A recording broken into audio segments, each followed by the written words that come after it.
right, so here's a quick look. I want to show you what it looks like, especially because we've been tracking this tropical storm, Priscilla. It went from a hurricane, now it's a tropical storm. So it has lost some steam, but we're definitely going to get that tropical air. We're not feeling it now. So if you're walking outside your house, you're thinking, it doesn't feel very tropical. Not yet, because look where it's at right now. It's still spinning off the coast of Baja California, and it's going to continue to work a little bit more north. So once we head into the latter part of the day, this is where we really start to feel a little bit more of that elevated humidity here for us in Southern California. I want to show you, though, really quickly what it looks like, especially for our mountains and some of our inland communities. We do have this flash flood outlook, especially as we head into later on. So that includes San Bernardino and then also some inland portions of Orange County, and then of course our high desert communities. So I'm going to zoom in and show you what I'm talking about. So Pomona and then also San Bernardino, Lake Elsinore, you're all under this flood outlook that we're talking about. And these are the areas that are going to be under a flood watch starting at 11 a.m. because we're actually looking at more of that moisture starting to work its way into our mountains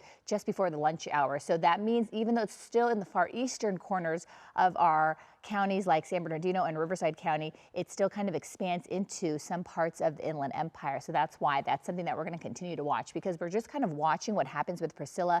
And it could make a little turn and it could bring a little bit more rain, which we'll take here in Southern California. But we know that with more rain, it also causes some problems. So that's why that outlook is just a little bit bigger. But here's a look at that rain chance. You can see we get more rain today and also tomorrow for areas like Big Bear. We get a bit of a break and then another system comes in as we head into next week. So that's something that we're definitely going to watch. But I do want to show you what the water vapor looks like. So I showed you on the map where Priscilla is located, but I want to show you the kind of the moisture and all that tropical air as we head into the rest of the morning. So you can see it's still spinning to the south of us. That tropical air hasn't really made its way into our area just yet, but it will over the course of the next few hours. And it holds a lot of unstable conditions.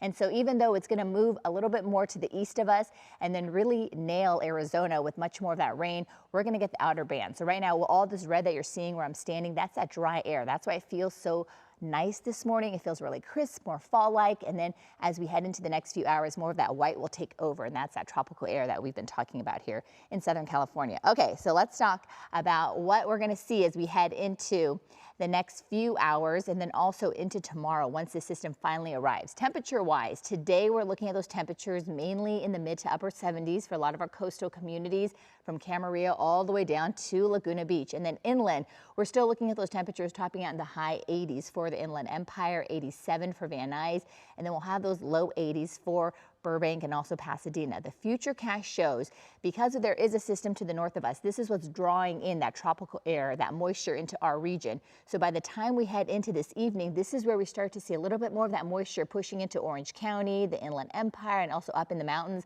And then you can see it starts to move a little bit more north. So LA County could also see some really light scattered showers later on tonight as well. And then by tomorrow morning, we'll continue to see the on again, off again scattered showers until the system finally moves out of the way. So again, most of the rain will be over Arizona. We're probably going to see about a quarter inch or less, maybe a little bit more for some spots. But the good news is that we're cooling down, drying out just in time for the weekend until another system, that low pressure system to the north of us, brings more rain to the region late Monday into Tuesday. Alex, back to you.